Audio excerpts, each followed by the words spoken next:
No pain, more gain. Bienvenue dans le podcast qui explore l'envers du décor de la vie des sportifs de haut niveau. 2 fois par mois, on part à la rencontre d'un sportif pour parler de ce qui se cache réellement derrière ses performances, les 99% de sa vie que personne ne voit. Moi, c'est Edouard, ancien sportif de haut niveau pendant 15 ans dans le volley.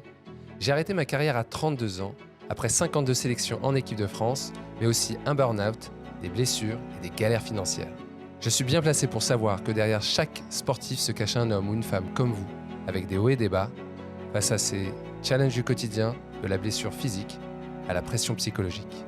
Dans chaque épisode, vous ressortirez avec les secrets des plus grands sportifs pour trouver votre propre équilibre, parce que je suis convaincu que nous sommes tous à notre échelle des sportifs de haut niveau. Salut Pierre, comment ça va ? Salut Edouard, nickel. Écoute, je vais commencer par te présenter rapidement pour ceux qui ne te connaissent pas. Donc Pierre Mortefond, tu es windsurfer pro depuis près de 13 années maintenant. Tu es membre de l'équipe de France de planche à voile donc depuis 10 ans. Tu as plusieurs médailles sur le circuit international, plusieurs fois champion de France. Et tu as 2 titres de champion du monde, donc 2019 et là très récemment, donc début août. Un dernier titre de champion du monde qui a dû faire plaisir, je pense. Aujourd'hui, l'idée, c'est qu'on puisse comprendre comment tu as fait de ta passion pour la planche à voile ton métier. Et pour démarrer, je te propose de te présenter. Merci Edouard pour l'accueil déjà. Moi, je m'appelle Pierre, j'ai 35 ans. Je suis né en 1989 à Narbonne. Donc ça a son importance un petit peu quand même dans la suite. J'ai eu la chance de découvrir la voile à 6 ans, donc dans un petit club qui s'appelle Port-Mahon. J'ai commencé par l'optimiste, c'est la voie classique, le petit bateau qui permet de comprendre d'où vient le vent, comment ça marche, etc. C'était important de passer par là. Et après, c'est vrai que Narbonne, c'est un endroit où il y a beaucoup de vent, beaucoup de vent. Et en fait, au fur et à mesure des cours de voile, parfois c'était annulé parce qu'il y en avait trop. Et là, on regardait les planchistes qui naviguaient sur ce spot. Et en fait, dès que j'ai eu un peu le droit, parce que le matériel était un peu lourd et tout à l'époque pour commencer, j'ai essayé. Et puis un été, c'était à 8 ou 9 ans, j'ai accroché et c'était parti. Donc à 8-9 ans, tu peux être sur une planche à voile ? À l'époque, c'était un peu la limite. Et là, maintenant, on peut commencer plus tôt. Ok. Franchement, là, je le vois, moi j'ai un petit qui a 6 ans et on a commencé l'été dernier, ça marchait bof. Et là, cet été, il a accroché et le matériel est beaucoup plus léger, beaucoup plus accessible et ça peut marcher. Et toi, tu avais une famille qui était déjà baignée dans le monde de la voile ? Pas plus que ça. En fait, j'ai mon père qui a fait de la planche dans les années 80, mais je pense pas comme tout le monde, mais comme beaucoup de gens, il y a une énorme mode les années 80-90. Ouais. Mais il avait rangé les planches. Il aimait la voile en général, mais pareil, il naviguait une fois par mois avec des copains, mais rien d'incroyable. Et en fait, c'est ce petit endroit, là, Port-Mahon, où on se promenait. C'est un endroit de balade. Où il y avait un petit club. Et un jour, l'été, là, fin août, on était en plein dedans, les inscriptions un peu pour les clubs, les activités. Je dis à ma mère, elle m'a demandé si je voulais essayer. Je dis pourquoi pas, on va voir. Et en fait, ça m'a tout de suite plu, quoi. Ok. Et ta sœur aussi, du coup, elle s'est mise. J'ai ma sœur aussi qui suit derrière et j'ai un petit frère qui, pareil, qui pratique, qui lui était pas dans la compète. Ouais. Mais on avait une famille du coup qui est devenue bien accro. Et est-ce que tu peux me raconter comment, du coup, de très jeune, tu as commencé à faire de la compète ? Tout de suite, ça a été parce que même donc sur l'opti, hein, j'ai fait de la compète. C'était un truc. J'aimais la compète. J'ai eu cet esprit quand même très tôt. J'ai fait un peu tous les sports là. À l'époque, c'est le rugby, le tennis, le judo. Et par exemple, au tennis, il fallait jouer, il fallait marquer des points. Et du coup, c'était un peu la logique d'aller faire la compète. Donc j'ai commencé en bateau et je suis vite et en planche en fait quand j'ai eu le niveau d'aller sur le départemental régional, je me suis pris au truc et c'était parti, quoi. Et tout de suite, tu as été performant dès les catégories jeunes. Ouais, assez tôt. J'ai gagné mon premier titre de champion de France à 13 ans. donc en minime. Et après, c'était parti, quoi. C'était parti parce que même en minime, je me bataillais avec les cadets. Et ça m'a plu. Forcément, quand en plus tu t'accroches un petit peu les premières places tout de suite, je pense que ça t'aide ça te pousse à continuer. Complètement. Et puis, j'avais la chance. Je pense que j'avais un gabarit pas trop mauvais jeune. J'étais aussi dans un endroit où il y avait beaucoup de vent. Donc, par rapport aux autres, j'avais l'habitude de beaucoup, beaucoup naviguer. Et non, c'était parti, quoi. Et comment s'est structuré, du coup, on va dire ce parcours vers le haut niveau dans le monde de la voile? Donc, scolairement, tu étais toujours sur Narbonne ou autour de Narbonne? En fait, c'était ça pour la petite anecdote. Donc, j'ai fait un primaire classique, collège classique. Au collège, je regardais quand même pas mal par la fenêtre et tout. Et j'ai un prof qui, je sais plus, au 2e ou 3e trimestre, mon prof d'SVT, qui a dit au conseil de classe, mais ça serait quand même bien en 3e que Pierre il fasse un truc, quoi. Ça a l'air de... On n'y avait pas pensé, tu vois. C'est-à-dire que aller le dans prof, des structures... c'est ton prof de 3e qui dit, en gros, il faut que tu en fasses peut-être quelque chose de plus poussé, sérieux, quoi. En fait, il voit un peu les résultats, il voit le profil. Je pense que... je m'en rappelle pas, c'est loin, mais il en parle peut-être un petit peu avec mes parents en réunion. Et en fait, à un moment, milieu d'année, il dit, mais l'année prochaine, tu vas au lycée normal ou tu vas dans un lycée spécial?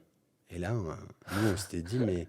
Parce qu'en fait, c'est ça, autour, j'ai pas eu de sportif dans ma famille ou autre. Mes parents, c'était l'école, c'était très important et tout. Il fallait que ça tourne, mais on l'avait pas imaginé, quoi.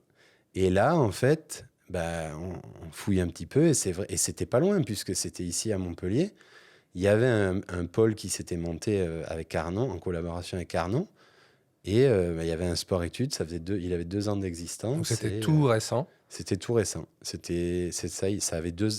Moi, je suis rentré la 2e année d'existence. Et donc, on a dit, ouais, c'est sûr que pourquoi pas, on essaye. Moi, j'avais cette envie. Enfin, dès qu'il y avait un arbre qui bougeait dehors en classe, j'étais plus là. Ouais. Et puis... Ça, c'est parce que du coup, c'est les conditions du vent à chaque fois. C'est ça. Voilà, okay. Tu vois les arbres qui bougent, ça veut dire qu'il y a du vent. Quand il y a du vent, tu t'amuses. Donc, et en fait, après, c'est pareil. C'était...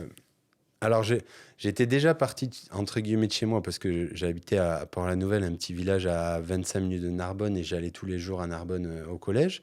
Mais Montpellier, c'était la capitale, quoi. C'est clair.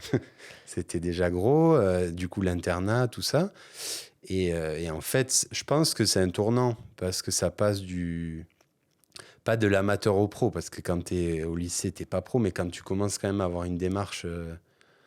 de pôle, d'internat, de haut niveau, ça a tout changé. Et en plus de ça,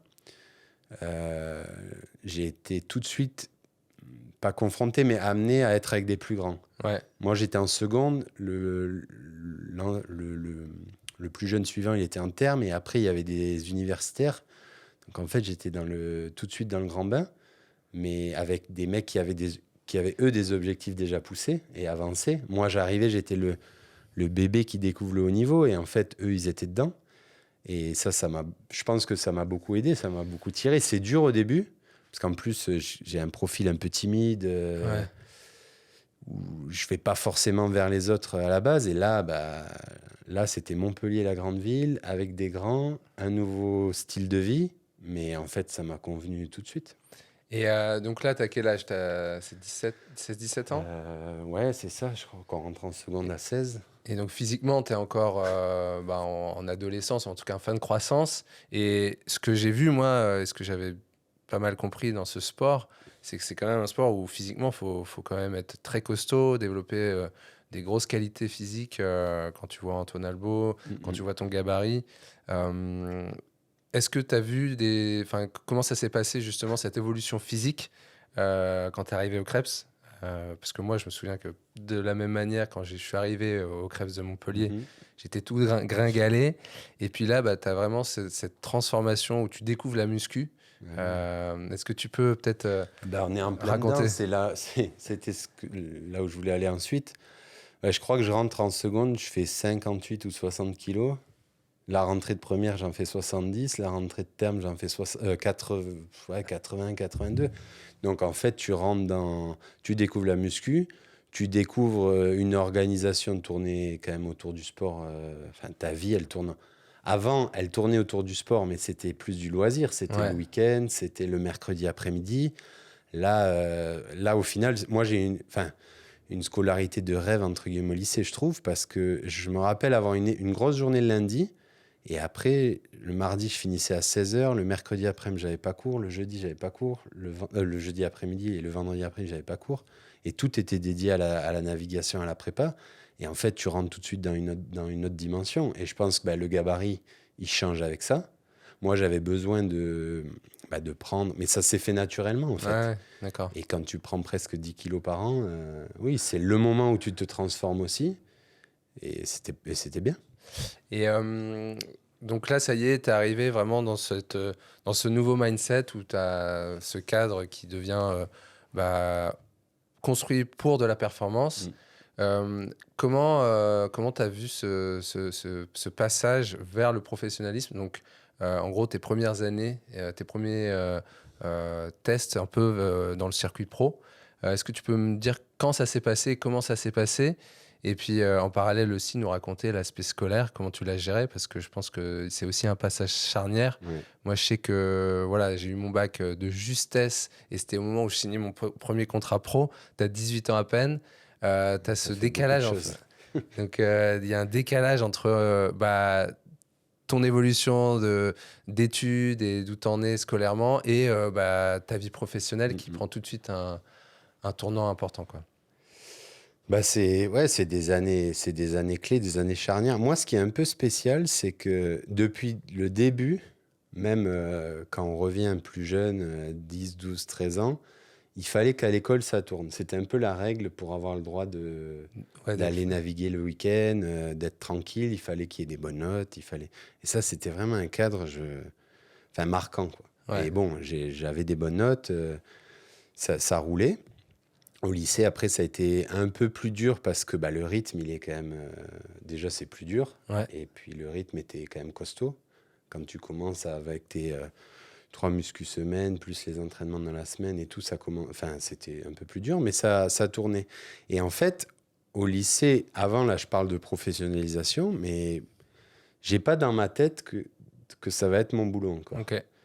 Et donc, j'ai mon bac, je continue à progresser, à avoir des bons résultats. Je crois que c'est l'année du bac, je commence mes premières Coupes du Monde, donc autour des 18 ans, un peu le même timing. Et là, à l'issue de ça, qu'est-ce que je fais? Il fallait que je continue des études. Et c'est là que j'ai intégré Subdeco à Montpellier, via la passerelle au niveau. Donc ça, c'était un gros plus. On a fait la même, du coup. Voilà. Et c'est un copain, d'ailleurs, qu'on a en commun qui m'a un peu montré la voie, Gauthier, qui avait fait ça. Donc, Gauthier Lefebvre, qui est aussi qui a été en équipe de France c'est ça. De planche à voile. Et donc, l'école de commerce de Montpellier proposait un cursus avec une intégration plus facile, on va dire, dans l'école de commerce. Donc, moi, j'ai sauté la prépa. Ouais. C'est quand même... Du coup, moi aussi. Énorme parce que sacré avantage, ouais. J'ai découvert par la suite que ça aurait été impossible, je pense, tout simplement. Et du coup, bref, j'ai intégré l'école et à ce moment-là, j'avais aussi un fonctionnement adapté par rapport aux entraînements, aux compètes et tout. Mais j'étais toujours pas. Je commençais à avoir avoir des contrats pour aller faire les épreuves, etc. C'est les années où 2011, c'est ma dernière année d'école, c'est ma première année de Coupe du Monde complète. Et là, ça commence à se préciser, mais j'ai pas encore dans la tête, je vais être pro. Je suis à l'école, ça monte des entreprises, ça veut aller bosser à Paris, à droite, à gauche. Et en fait, c'est bizarre parce que je le dis pas ouvertement, mais je pense qu'au fond, dans la tête, le projet, il est quand même en train de bien mûrir. Ouais. Et en fait, j'arrive à la fin de l'école. Là, tout le monde part dans sa carrière. Et c'est là qu'il y a vraiment un déclic où, en fait, le diplôme, il est quasiment validé. Enfin, il est validé, on y arrive. Donc, là, toi, tu as été d'ailleurs sur quel spé Moi, j'ai fait gestion des petites entreprises. Ok. Des petites et toutes petites, je crois que c'est un peu comme ça que ça s'appelle. Et après, il y avait quand même une idée. Je suis un peu extrême dans ce que je viens de dire, mais ça mûrissait au fur et à mesure parce que j'ai fait cette spé, parce que je sentais que j'allais avoir ma petite entreprise à gérer. Ouais. On va y venir après, c'est sur sur mon fonctionnement au quotidien. Et du coup, c'est pour ça que j'ai choisi ça plutôt que finance ou autre. D'accord. Je voulais quelque chose qui s'applique quand même. Mais c'est seulement là on est à quoi, 22 ans, Ouais. que ça tilte et ça dit, bon, bah, feu, c'est parti, ça va être mon boulot. Parce que à ce moment-là, vraiment, ça doit être 2011 ou 2012, je me dis, bon, bah là, j'ai fini l'école, je me laisse 2 ou 3 ans et on voit où ça me mène. C'était ça le mindset du moment. Et c'est quoi les options finalement que tu avais quand justement tu as eu ton diplôme? C'était quoi les options qui se présentaient? En fait, il n'y en avait pas 10 000. C'est pour ça que je pense que inconsciemment, c'était en train de se dessiner tout, enfin pas tout seul parce que j'étais acteur du truc, mais je le voyais pas tout de suite parce que je me voyais pas aller à Paris bosser dans une boîte avoir le cursus classique, et surtout que il y avait ce talent, cette passion qui mûrissait. Mais en fait, je me disais pas, ça peut être mon boulot. Et parce que c'est quoi l'image qu'on a d'un windsurfer professionnel sur circuit aujourd'hui international, sans avoir, donc à ce moment-là, toi c'est quoi ton regard là-dessus? Pour moi, c'est encore des mecs, et pourtant je fais la course avec eux, je commence à les battre, à être bien classé, etc. Mais c'est loin, quoi. C'est des stars. Et je me dis, en fait, j'ai toujours eu cette image plus du sportif en général, où c'est attention, tu vas pas, enfin, tu peux te blesser. C'est des trucs qu'on entend tellement. Ouais, mais tu vas pas faire toute ta vie ça, tu vas te blesser, il faut assurer les arrières. Exactement. Et du coup, c'est vraiment ce truc. Il faut assurer les arrières qui, moi, c'était pas un blocage, mais je me disais, bon, en fait, ouais, c'est pas possible. Et puis, j'avais peu d'exemples d'exemples proches qui avaient réussi j'en avais pas même. Du coup, tu te dis, bon, bah, qu'est-ce que je fais? Est-ce que c'est possible? Ouais, lui, il est super, il est fort et tout, il a réussi, mais il est loin, tu sais pas, quoi. Et en plus, j'imagine que ton entourage, ils ont dû te demander, mais attends, mais tu peux en vivre de ça? Et puis c'est toujours une question actuellement. Et puis en fait, le fait que c'était à la fois structuré par, en fait, la période jeune, elle est presque plus structurée que le début de la pratique senior, on va dire. D'accord. Où en fait, tu es bien accompagné, et quand tu arrives chez les grands, et c'est là que ça devient un peu plus vague et un peu plus autonome. Et c'est ce que j'allais dire. Là, ça y est, t'es livré à toi-même, quoi. Ouais, c'est ça. Mais d'ailleurs, ça se voit dans certains petits aspects de la prépa. On pourra revenir après sur que ce soit la prépa physique, 2-3 blessures, 2-3 trucs qui ont fait que ce passage senior, il était un peu vague, on va dire. Ok, d'accord. Et c'est pour ça que j'ai pas tout de suite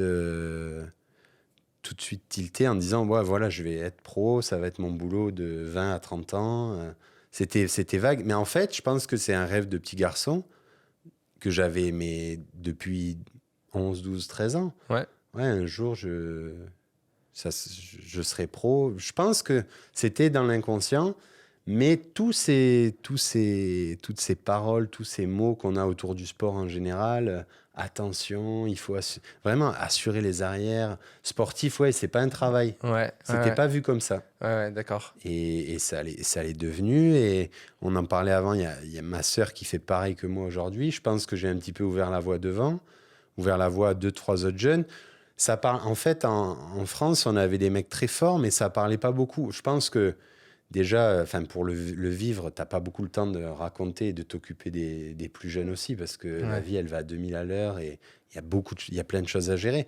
Mais il n'y avait pas d'exemple type à suivre. Et parce que Antoine Albo, il était déjà sur le circuit à ce moment-là. Toi, tu n'avais pas de connexion jeune avec lui? Non, c'est ça.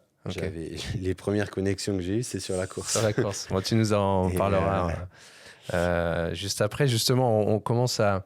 Là, ça y est, t'es lancé dans tes premières années du coup sur le circuit pro.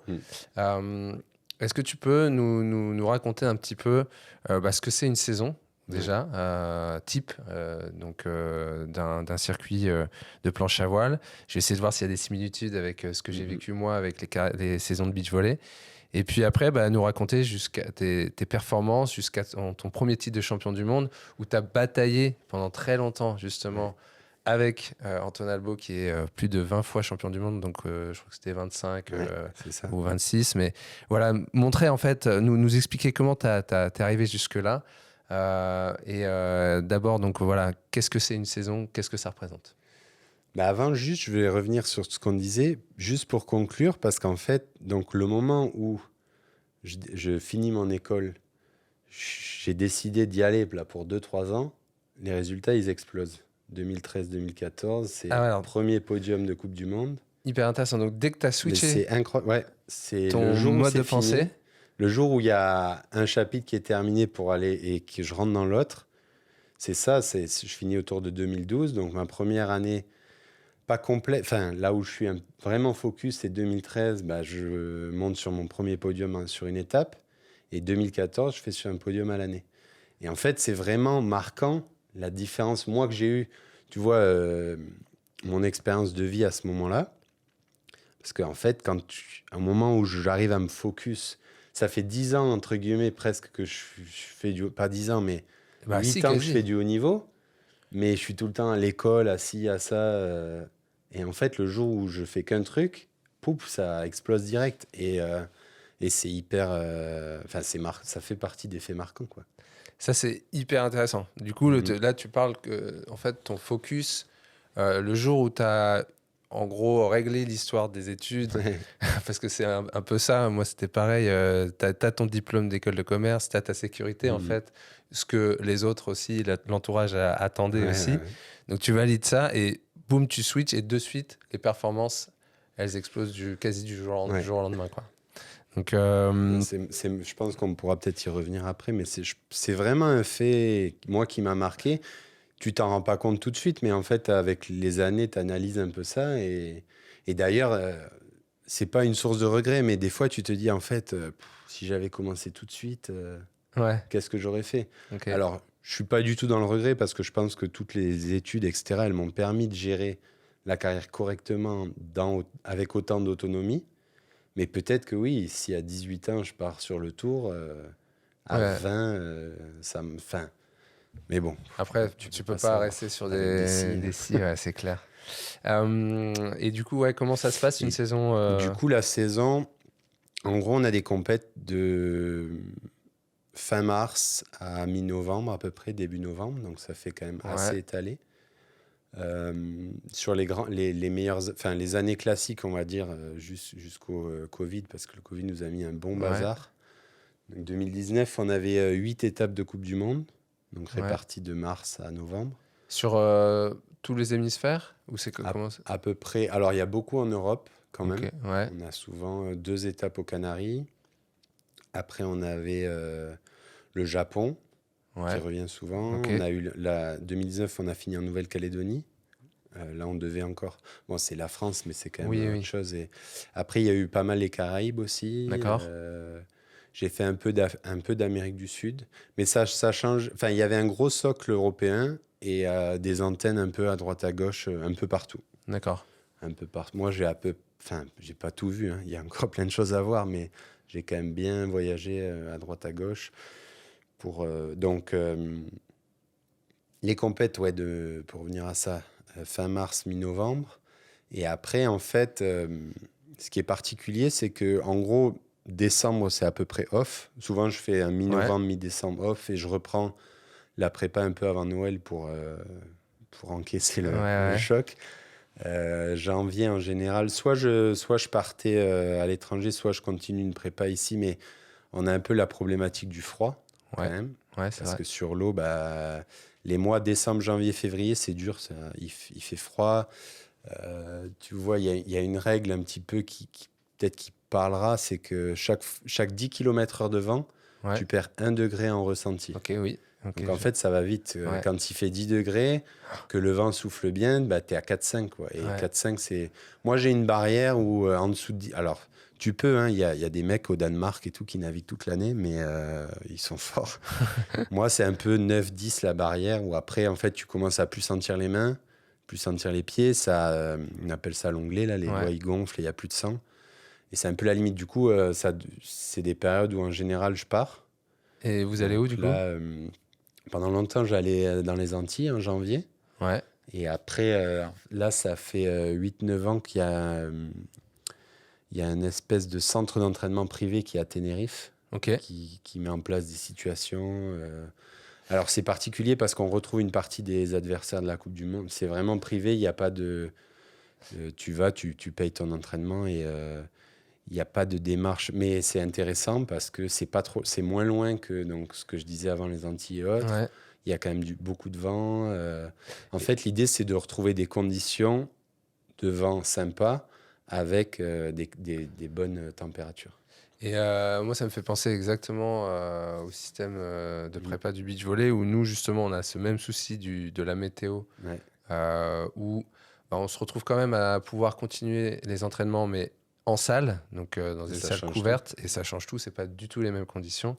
Et donc, pour se réadapter aux conditions, on cherche là où il fait encore bon. Et en l'occurrence, les Canaries, c'est un spot, donc c'est Tenerife, où on allait. Et pareil, on était mélangés aussi avec d'autres teams. Et ce qui était hyper intéressant aussi, parce que ça crée une grosse émulation. Et puis nous, la particularité, c'est qu'on s'entraînait entre nous. Donc on faisait des confrontations régulièrement avec eux. Et donc c'était hyper intéressant. C'est un peu pareil. Et du coup, ça, c'est sur les 3 premiers mois de l'année. Après, c'est quand même en train de changer. Bon, ça change aussi avec l'aspect familial aujourd'hui qui est... Je ne peux pas partir 3 mois, mais là, cet hiver, par exemple, il a quand même fait moins froid que d'habitude et c'était plus accessible ici, donc je pars un peu moins. Mais ça fait, pour revenir au planning, ça fait quand même une année bien chargée parce que souvent, je trouve que ces 3-4 premiers mois de l'année, enfin, c'est sûr, c'est les mois les plus importants. C'est les mois qui te permettent de dérouler derrière et d'avoir la vie plus facile sur le reste de la saison, quoi. Parce que, grosso modo, sur 12 mois, t'es parti combien de temps ? Là, ça a un petit peu changé. Pareil, depuis Covid, on a eu un peu moins d'épreuves et puis c'était quand même plus dur de partir aussi. Ouais. Il y avait un moment, j'étais pas là, 280 jours. 280 jours 250 jours, ouais, c'était beaucoup. Hein. C'est incroyable, sur 365 jours. Mais c'était vraiment beaucoup. Déjà, nous, sur le circuit du beach, moi, j'avais l'impression, quand je partais 6 mois dans l'année... c'était... Après, c'est pareil, il y avait un moment, le début où j'avais quand même moins d'attaches. Je partais plus... je suis allé à Hawaï la première fois en 2013 pour faire des photos pour ma marque et aussi m'entraîner. Il y avait une partie des meilleurs qui étaient là-bas. Tout de suite, j'ai pris un billet, je suis allé 2 mois. Okay. Tu vois, aujourd'hui, je réfléchis complètement différemment. Oui, parce qu'aujourd'hui, tu es papa. Voilà, il y a ça. Et puis, il y a le fait d'être papa, d'avoir une famille, d'avoir une maison à faire tourner. Et il y a aussi, avec le temps, moi... je me suis fixé. Il y a des durées que tu apprécies et que tu n'apprécies plus. Au bout d'un moment, partir trop longtemps, maintenant, j'y arrive plus. Ouais. Pour toutes les raisons qu'on a dit avant. Mais même, tu vois, j'aime bien bouger à droite, à gauche, mais il faut plus que ça dure trop longtemps. Et du coup, ça fait quand même moins partir, un peu moins partir. Ok. Et donc, donc tu as vraiment une vie en vadrouille, en gros, dans les aéroports. J'imagine que... Beaucoup de voitures, beaucoup de camions aussi, parce qu'on voyage tout le temps avec le... Quand je prends l'avion, j'ai mon matériel avec moi là, dans des gros sacs, donc 120, 150 kilos tout le temps. Ça fait partie des difficultés, enfin, des points noirs un petit peu. Il y a beaucoup de points positifs, mais il y a des points dans le voyage. C'est cool de voir la Terre et d'aller à droite à gauche, mais la partie matos, elle est un peu dure. Du coup, on fait aussi beaucoup sur la route, parce que c'est plus simple... déjà, tu abîmes moins ton matos, tu prends moins de risques de casse, tu payes moins d'excédent bagage. J'aimerais que tu m'en dises plus sur le système, donc avec le système de ranking par rapport aux résultats sur les 8 étapes. Comment ça fonctionne? En fait, c'est assez, c'est assez simple. Tu as des places sur le Tour mondial, tu as des places qui sont réservées aux années précédentes. Et ensuite, il y a un système de... J'ai plus les chiffres exacts parce que maintenant, ça commence à... J'ai ma place, on va dire. Mais Il y a combien là, on a des tableaux à 48. 48, ok. Donc, il y a 48 places. Il doit y avoir les 32 de l'année précédente qui sont automatiquement dedans. Ensuite, tu rajoutes... en fait, il y a quelques places qui sont attribuées pour les organisateurs locaux. Il y a des places, des wildcards qui sont attribuées par le Tour de Coupe du Monde. Il y a des places qui sont attribuées pour les nations fortes. En fait, on n'a pas... Il y a un truc qui manque, c'est qu'il faudrait... le surf est un super exemple là-dessus, avec un tour de qualif. Ouais. Je sais pas si c'est pareil au beach volley. Si, il y a un tour de qualif. Il y a un tour de qualif et après, tu rentres sur le gros tour. Alors, le surf, c'est extrême parce qu'ils sont 17 maintenant. Donc, il n'y a pas beaucoup de place et c'est la guerre. Nous, il n'y a pas ça parce que l'idée, c'était quand même de pouvoir laisser accès. Et moi, ça m'a permis au début... la première étape que j'ai fait, c'était sur la Costa Brava. C'était pas loin, c'était accessible. J'ai eu ma place parce que j'avais bien marché sur un championnat de France. Okay. On dit OK, on prend un petit jeu. Ils aimaient bien, sur le tour, ils aiment bien donner les places aux jeunes. Ouais, ça c'est top. Il faut qu'il y ait un renouveau. Et du coup, ça fonctionne un peu. C'est assez libre. C'est pas, tu dois vraiment rentrer dans un. Mais il y a des places limitées pour accéder au tour. Et du coup, il y en a combien qui sont pros? Ça a évolué à la baisse parce que là, pro, ouais, tu veux dire qui sont consacrés, qui ont eu à 100%. Là aujourd'hui, on est 25 et aux meilleures années. Moi, quand j'ai commencé, il y avait 50 mecs qui étaient, comment dire. Après, il y a une frontière qui est proche entre être pro et être pro. Ouais. Sur l'aspect financier et autres. Ouais, là, je te dis des mecs qui gagnent leur vie et qui... Après, derrière, tu as à peu près la même chose qui est là, qui est prêt à prendre les places de devant, qui se bat pour, mais bon, les places, elles sont chères. Ce qui est pas évident, c'est que c'est un peu les difficultés du moment. Là, nous, on est... moi, je vis principalement de l'argent de mes sponsors et qui est en lien direct avec le marché du matériel de planche à voile. Ouais. Et c'est un petit peu compliqué là depuis le Covid, justement, où il y a des difficultés. Enfin, il y a eu une super année Covid et après, ça a été plus dur. Du coup, il y a des grosses coupes quand même dans les différents budgets. Je pense que là, ça peut être intéressant vu que tu nous parles de l'aspect financier, que tu m'expliques un peu quel est votre business model, les prize money, les sponsors, peut-être des aides de la Fédé. Comment c'est structuré? C'est assez facile parce qu'en gros, il y a peu d'aides fédérales, on va dire. Aujourd'hui, je suis en équipe de France. Ça me permet d'avoir un statut. On a des stages qui sont mis en place. Un suivi, ça permet aussi d'ouvrir des portes. Par exemple, c'est vrai qu'avant, on parlait du Krebs de Montpellier. C'est un endroit où il faut y avoir accès. Et entre autres, l'équipe de France permet ça. C'est un petit peu... Mais après, d'un point de vue financier, j'ai pas d'aide particulière de la Fédé. Donc, ils t'accompagnent pas, par exemple, sur les charges liées au déplacement, la logistique? Non, sur... Les seuls accompagnements, c'est de l'entraînement et un peu de médical aussi. Okay. On a quand même sur accès, des épreuves, on a des kinés qui viennent. Mais, c'est la seule chose. C'est déjà bien des fois parce que il y a eu des années où on n'a pas eu grand chose. Mais d'un point de vue purement, j'ai pas de salaire de la Fédé, j'ai pas de remboursement de la Fédé et autres. Là-dessus, c'est que du privé. C'est moi qui gère ma barque avec des sponsors. Tu as créé une entreprise? J'ai une entreprise individuelle, travailleur indépendant. C'est des choses... C'était une partie de mon mémoire de fin d'études à Ok. Sup de Co. Trop bien. Quel format choisir, en fait, comment faire. Parce que c'est pareil, c'était pas quelque chose qui était... ça se faisait, chacun le faisait, parce qu'au final, on a tous le même statut. Mais D'accord. personne communiquait trop sur comment, etc. Donc, ouais, j'ai mon entreprise, je facture des prestations, de la représentation. Ok. J'ai des primes aussi avec mes partenaires et il y a des prize money sur les étapes Et en général. les factures, donc c'est les sponsors, par exemple. Alors, le gros du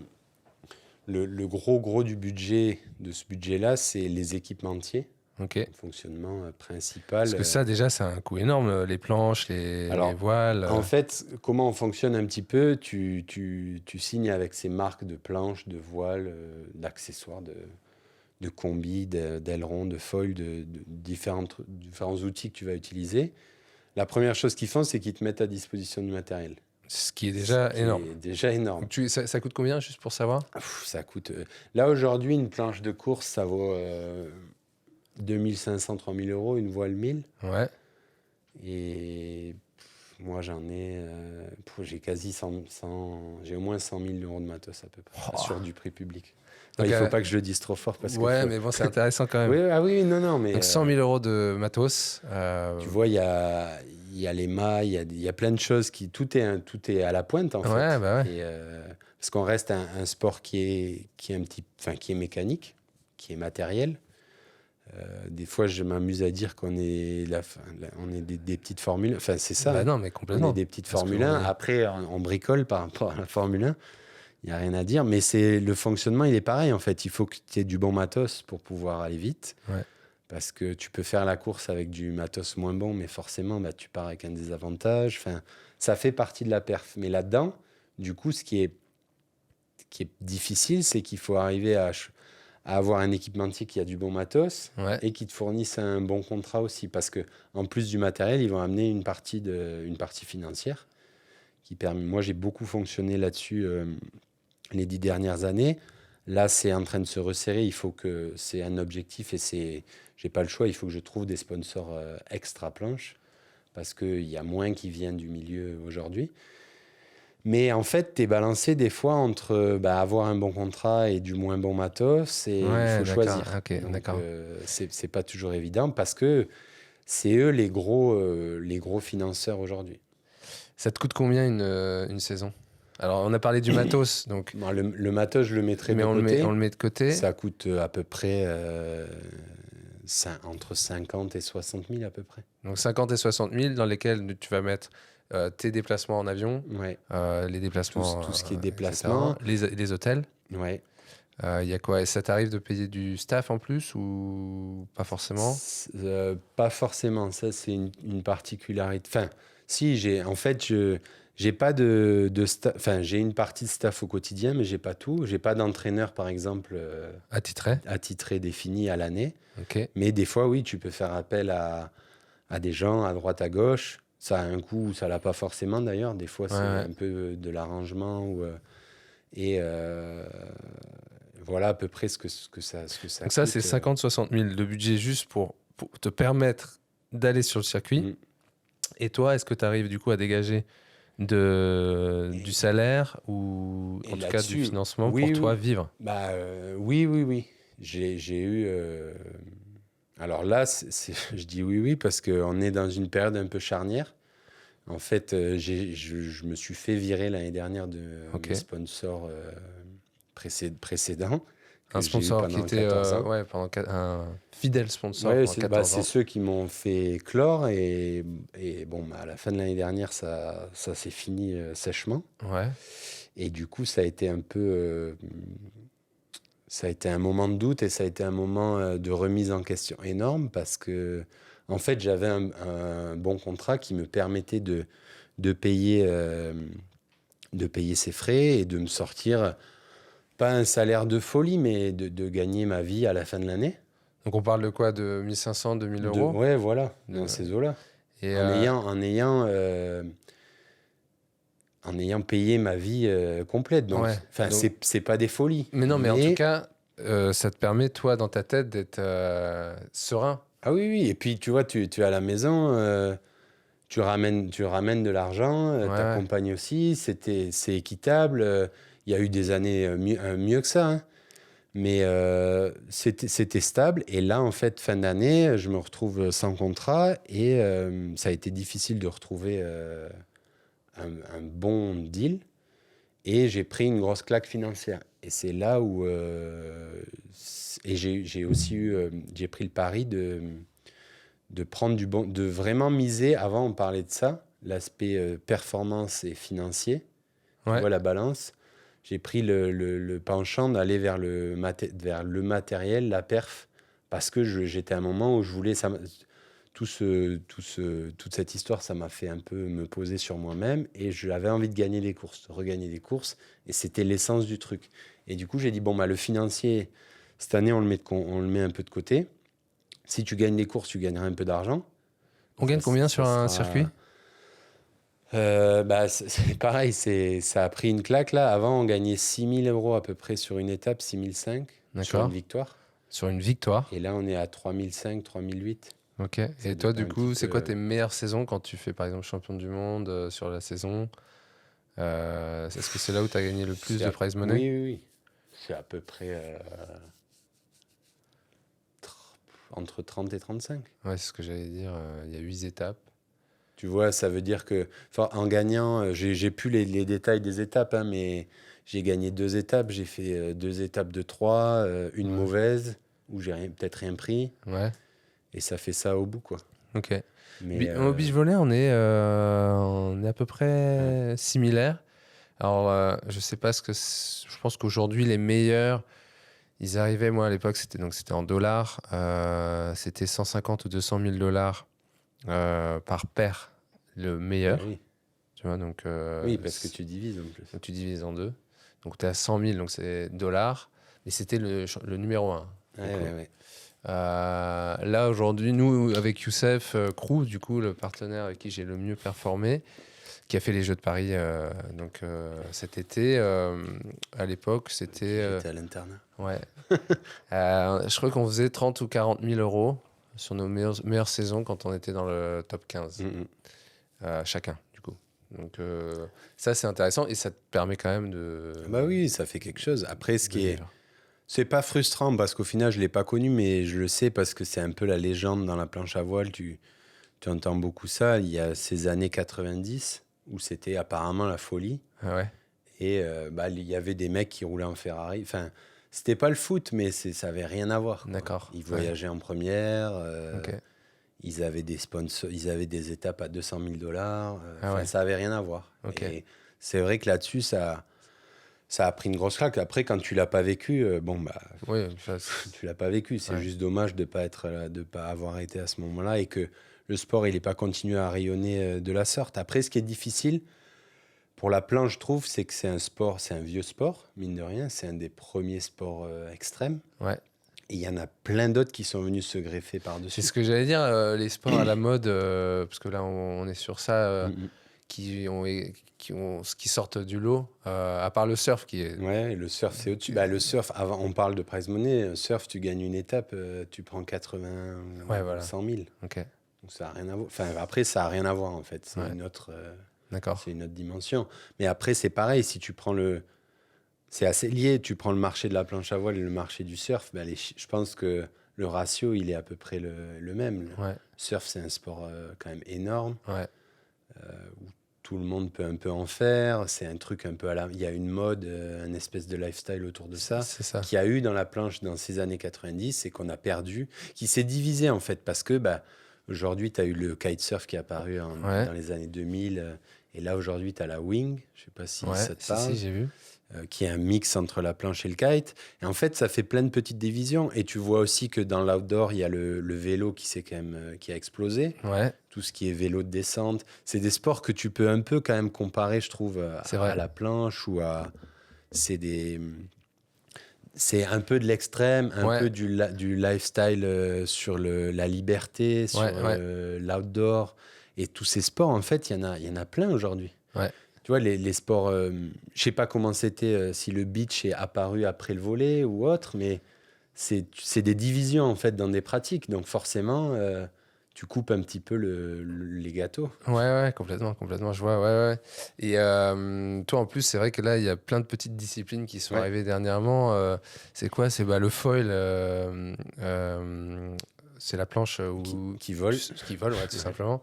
Ou que tu fais avec ou sans voile, du coup, aussi. Oui, en fait, il y a un nouveau monde qui s'est ouvert à la voile, à la pratique nautique même. Ouais. Parce qu'en fait, sur la voile, maintenant, les bateaux du Vendée Globe, ils ont des foils, ils volent. Là, récemment, il y a l'America's Cup qui court à Barcelone. C'est pareil, c'est des bateaux qui volent. Tu peux faire du surf. On parlait du surf, tu peux faire du surf foil. Ouais. Il y a plein de... Le fait de voler au-dessus de l'eau, là, il y a quelque chose qui, depuis 3-4 ans, est vraiment en train d'exploser, révolutionner les pratiques, changer les codes. L'industrie, elle est à la fois excitée et à la fois perdue, parce que est-ce que c'est des choses dans lesquelles tu investis de l'argent ou pas? D'accord. Oui, non.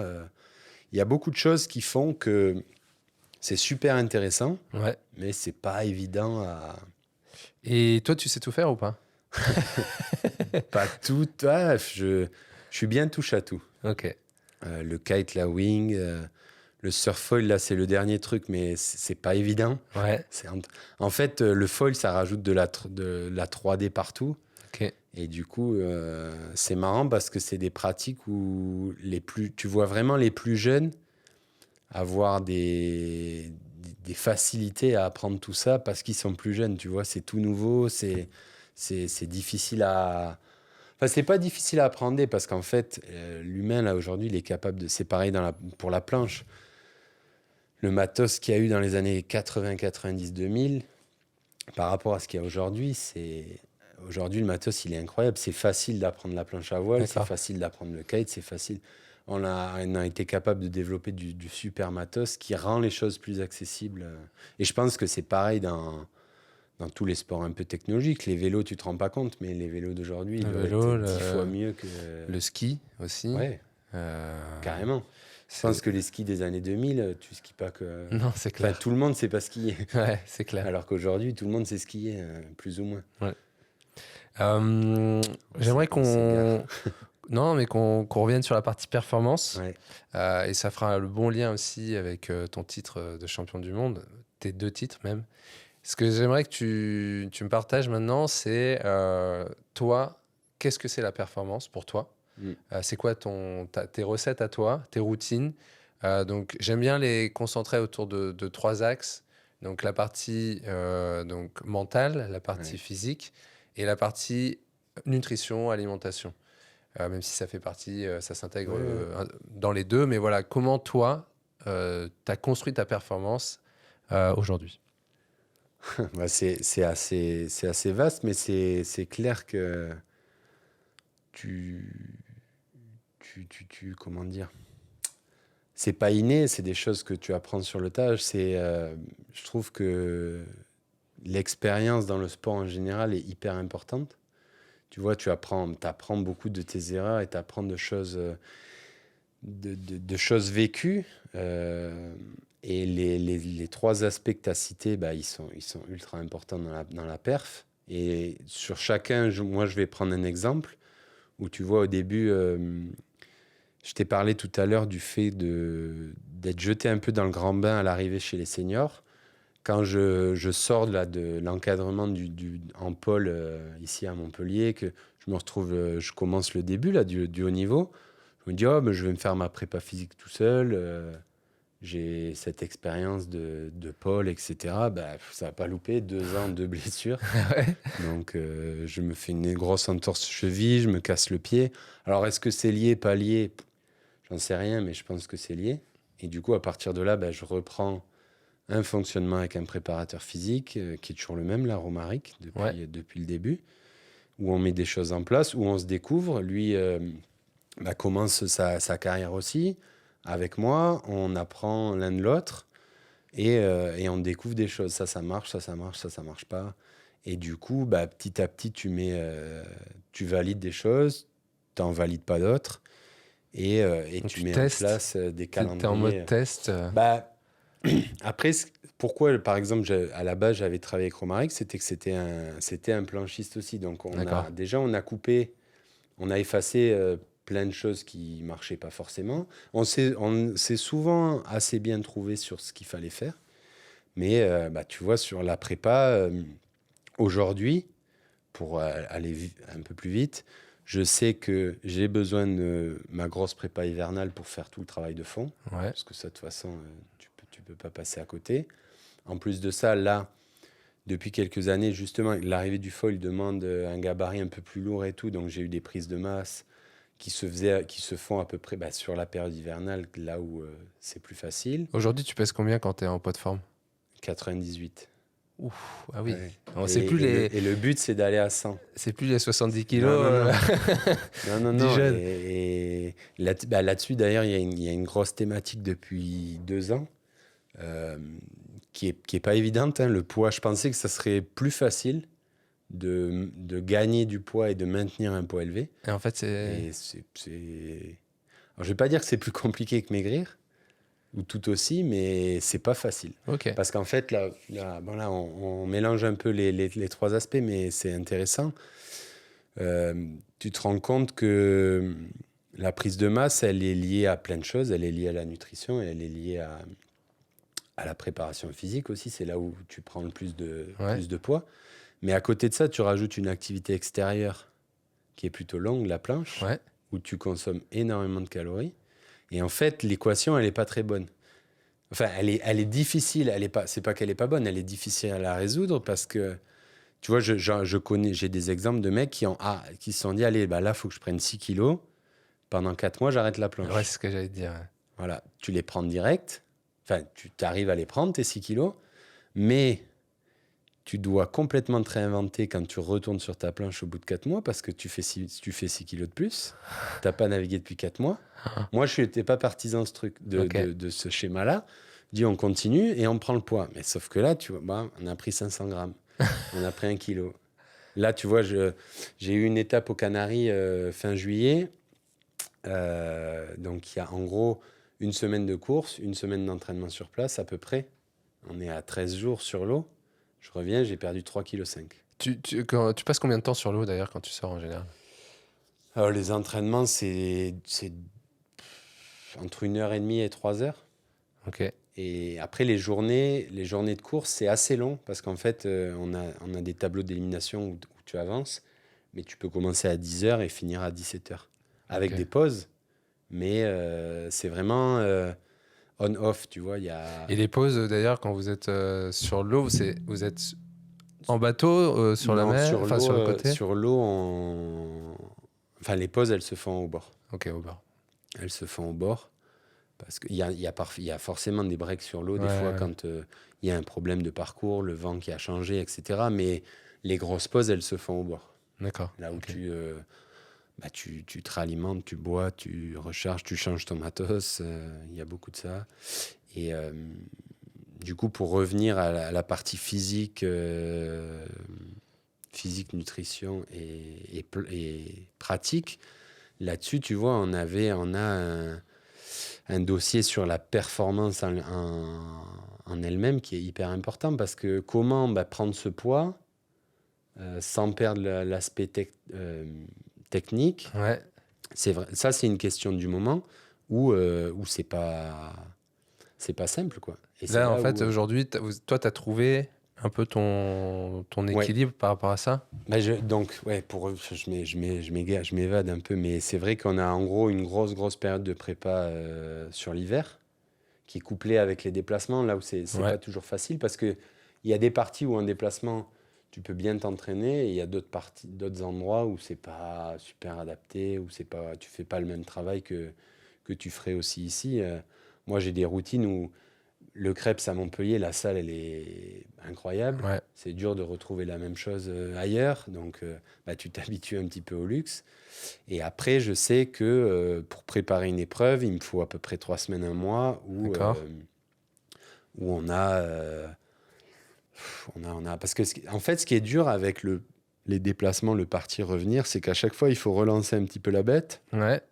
En gros, tu refais une semaine de de circuit training pour après revenir sur du spécifique. Mais si tu l'as pas refait, des fois tu te dis allez, on rattaque sur le spé direct, mais ça peine un peu. Et à ça, on peut rajouter aussi des petits pépins physiques quand même des fois. J'allais venir, comment tu gères ta partie Moi, je crois que c'est un des trucs qui te blessure. touchait. Alors, à part les 2 blessures que j'ai évoquées avant, j'ai pas eu grand-chose. L'année dernière, je me suis ouvert le doigt là, sur la finale de la Coupe du Monde, mais des petits trucs, sauf le dos. Au bas du dos, j'ai quand même eu des problèmes. On a quand même des grosses contraintes. Ouais. Plus, je pense que c'est lié à la pratique, mais lié aussi au niveau en général. Parce que le dos, c'est un petit peu un capteur. Ça prend aussi beaucoup les émotions. Ouais. La prépa physique, c'est un endroit que tu sollicites beaucoup, Ouais. que tu le veuilles ou non. Ouais. Et après, c'est des choses aussi que tu mets en place avec l'expérience. Moi, je n'étais pas un grand fan du stretch, des pratiques à côté, on va dire. Et à un moment, tu n'as pas le choix, quoi. Donc là, par exemple, tu as rajouté des petites routines. J'ai des routines de mobilité, des routines d'étirement et d'abdos aussi en plus. Ok. Moi, je ne sais pas si tu le rajoutes ou pas. C'est intégré, mais c'est des choses dont je ne suis pas fan. Ouais. Tu vois, sur le papier, quand je le vois sur ma programmation, je ne suis pas content. Mais en fait, je sais maintenant que dès que je dévie, je le paye cash. Ok. Et là-dedans, alors quand tu te bloques le dos, tu t'es pas pété la jambe, mais franchement, c'est pas. Enfin, moi, c'est pareil. Je me suis retrouvé là, je sais pas, ces 3 dernières années, je me suis bloqué 1 fois par an. Et à chaque fois, tu sais presque à te dire, en fait, là, c'est fini. Ouais. Je peux plus marcher. Ah et non, ça fait mal comme. le pas dos, possible. c'est. Enfin, moi aussi, j'avais des gros problèmes de dos. Donc, toi, tu as une hernie ou pas? Une hernie Non. discale, non? Non, en plus, c'est des choses où, d'un point de vue médical, tu regardes un petit peu. Hein. J'ai fait suivre et tout, et il n'y a rien, il n'y a pas de problème. C'est juste de la contrainte en permanence qui fait que.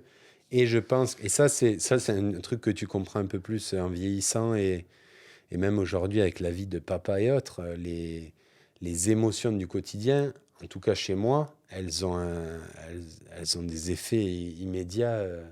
Si à la maison, c'est un peu chaud, un peu tendu, un peu stressé par rapport aux enfants ou autres, tu sais que ça loupera encore moins le blocage de dos, quoi. C'est clair. Donc, et du coup, là, tu es sur la partie gestion mentale. J'ai tout mélangé. Mais non, mais c'est intéressant. Parce que de toute façon, tout est mélangé. Complètement. Tout est mélangé. Et cette partie, justement, psychologique, équilibre et bien-être dans ta tête, est-ce que tu as des choses qui te permettent de contrebalancer parfois ces périodes compliquées à la maison ou...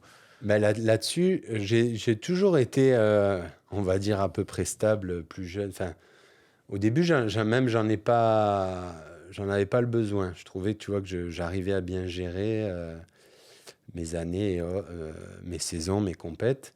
Et il y a un moment, on n'est pas revenu dessus, mais en 2014, je fais mon premier podium de Coupe du Monde. Et ça s'enchaîne avec donc jusqu'en 2019, même jusqu'en 2021, j'ai fait un podium chaque année. Ouais. Et 2019, le titre. Mais en fait, entre 2014 et 2019, je suis là, je fais 2, 3, 2, 3, 2, 3. Et à un moment, tu te dis, mais là, le matos, il est au top, le physique, il est quand même au top. Je navigue bien, mais est-ce que c'est pas là que ça se passe? Et si c'est là que ça se passe, donc là, de mon côté, parce que ça, c'est pareil, c'est une initiative personnelle, tu vois, je suis pas encadré, je suis pas plus aidé que ça. J'ai un peu de chance, je croise 2-3 bonnes personnes au bon moment, et je décide de travailler avec un mec de Montpellier. Alors, il n'aime pas trop qu'on dise ça, mais un préparateur mental, qui s'appelle Jean-Paul Martinet. Ok. Pourquoi il n'aime pas qu'on dise ça? Non, mais c'est plus le terme préparateur mental. C'est plus, moi je le vois comme un coach, comme pas un mentor, mais quelqu'un qui a une aide vraiment. Ouais.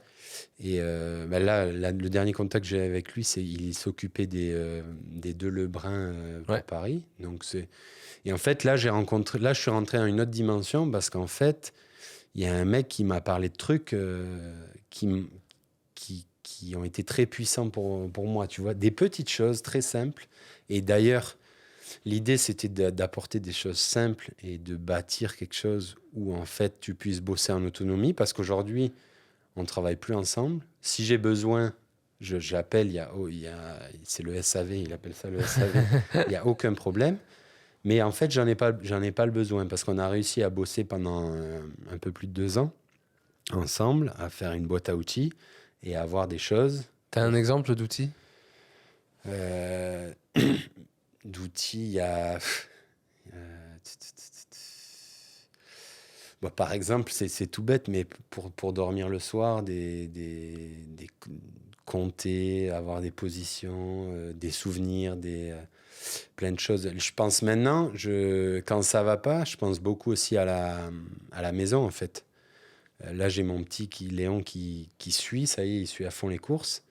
Et en fait, quand tu as un coup de blues, un coup de bas là, sur une épreuve et tout, lui, il est sur la coupe. Et en fait, j'ai cette image en tête. Je me dis, mais en fait, ouais, la coupe, je sais que quand je vais rentrer à la maison, je vais ouvrir la maison, il va être là, il va dire, et papa, elle est où la coupe? Et en fait, là, direct, c'est des petits trucs tu vois que pour arriver à les mettre en place, moi, j'étais assez terre à terre et tout, à me dire, ah, bon, bah, tu vas, tu fais ta course, faut être devant, voilà. Et tous ces petites choses, ces petits outils que tu crées, que tu imagines, en fait, c'est énormément de travail parce que je trouve que pour arriver à faire le point avec toi-même et voir ce qui t'aide et ce qui t'aide pas, c'est pas évident. Et tiens, je me perds, mais Non, mais du coup, là, c'est hyper puissant. Enfin, je trouve que le côté mental. Ouais. Et ici, pour revenir sur le cap qui t'a permis de débloquer, du coup, Ouais. et de devenir Et champion ben, du monde. le cap, c'est vraiment en fait un truc de. Je l'ai écrit un jour sur une feuille. En fait, c'est le faire pour soi. Tu vois, être un peu égoïste. Moi, j'ai ce mot qui était bloqué, qui passait pas. Et en fait, à un moment, bah, tu fais 2, 3, 2, 3. Mais quand tu es sur la course, qu'il faut passer à tel endroit, forcer à tel endroit ou écraser un autre, tu le fais pas parce que c'est pas bien, c'est pas. Mais en fait, tu penses pas à toi, Pierre. Tu vois, tu veux gagner, il faut que tu passes par là, il faut que tu le fasses, et c'est tout. Donc pense à toi, fais les choses qui vont avec toi, et pourquoi tu pensais pas à toi? mais c'est pas que je pensais pas à Non, moi, mais mais c'était plus, je sais pas, moi, j'étais un gentil. Ouais, Je d'accord. faisais la course, et même, bah, tu vois, ça me fait y repenser. À un moment, j'étais là à lui dire, assis sur un fauteuil dans une séance où on discutait, putain, j'aimerais bien être méchant, en fait. Tu dis ça à qui? À Jean-Paul, avec qui je discutais, avec Ok. qui je travaillais. Je lui dis, putain, mais j'en ai marre d'être gentil. Il me dit, ouais, mais oui. Mais c'est pas gentil méchant, Pierre.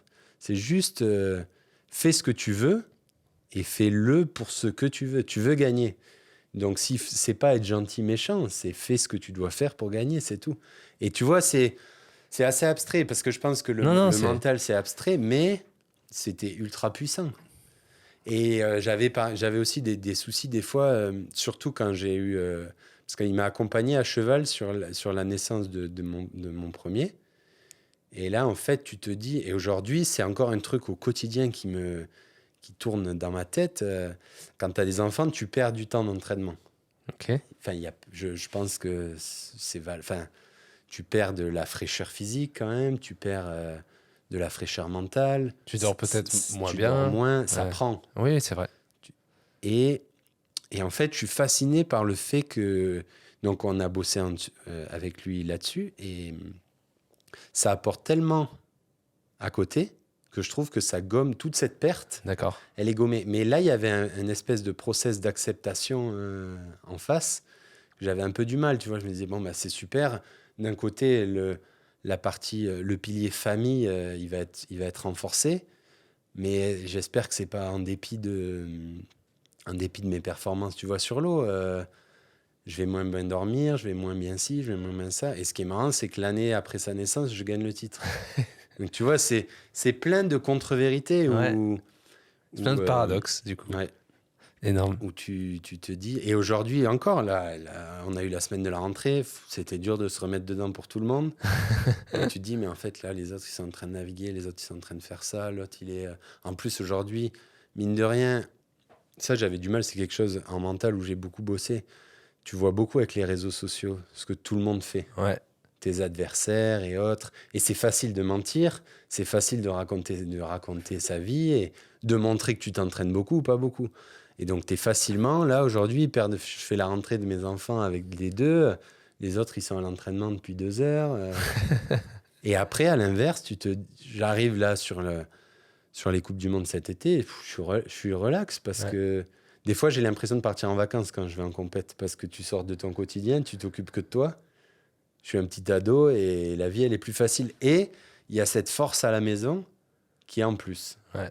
Ça, c'est pas explicable, c'est pas quantifiable, mais j'ai vraiment...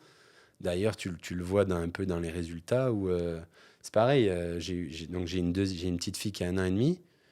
Elle est née en 2023, je gagne en 2024. C'est incroyable. Il y a un lien avec 2018-2019. L'année tout de suite après, elle est dure parce que bon, tu prends quand même un boom d'émotions, de sensations qui est assez hallucinant, je trouve, sur une naissance. Et derrière, quand les choses sont mises en place... Et donc là, tu me parles du coup tout ce plein de qui est... choses. Non, mais si, on parle quand même de l'environnement, Bah de oui. l'entourage. Là, tu m'as parlé de piliers forts de la famille. Justement, est-ce qu'il y a d'autres personnes dans cet entourage qui sont importants, notamment dans le staff? Donc, tu as cité Romaric sur la prépa physique, le prépa mental, du coup. Donc là, les enfants... la maman, tu vois, je évidemment. pense que Romaric, c'est un pilier, mine de rien, parce qu'on a quand même bossé depuis longtemps. Après, j'ai eu 2-3 entraîneurs qui s'occupent des groupes France et autres que j'ai eu en pôle aussi ici à l'époque. C'est des mecs qui sont plus mes entraîneurs, mais c'est pareil. Il y a un message des fois à envoyer, il y a un doute, il y a un truc, tu envoies un message, tu passes un appel. On se croise aussi à des endroits. Ouais. Et des fois, c'est plein de petits mots. Moi, je suis quand même un petit peu un solitaire. Et des fois, il y a des petites choses, tu sais que tu peux t'y raccrocher, te rattraper à tout ça. Il y a aussi, j'ai mon kiné, qui est un kiné classique, mais passionné de sport. Ouais. Je sais pas, peut-être ça va te parler. Il s'appelle Thomas Andrea, c'est le neveu de Jean-Paul. De Jean-Paul. Qui est Jean-Paul Andrea, un kiné incroyable, donc du Krebs de Montpellier, mais aussi qui a été... pendant, je sais pas si c'est 20 ans ou plus, les kinés de l'équipe de France de volley, qui est un magicien pour tous les volleyeurs. Et du coup, j'ai la chance de bosser avec son neveu. Et mine de rien, en fait, au début, c'était juste de l'accompagnement classique, quoi. Ouais. Et puis, en fait, petit à petit, quand je viens et que je me penche en avant, il sait où c'est, il sait ce qui va pas.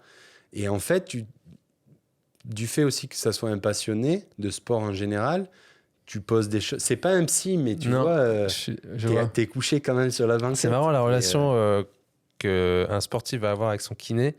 Et c'est drôle parce qu'on parle de relations parfois psy, parce que tu lui partages en fait tout plein de choses.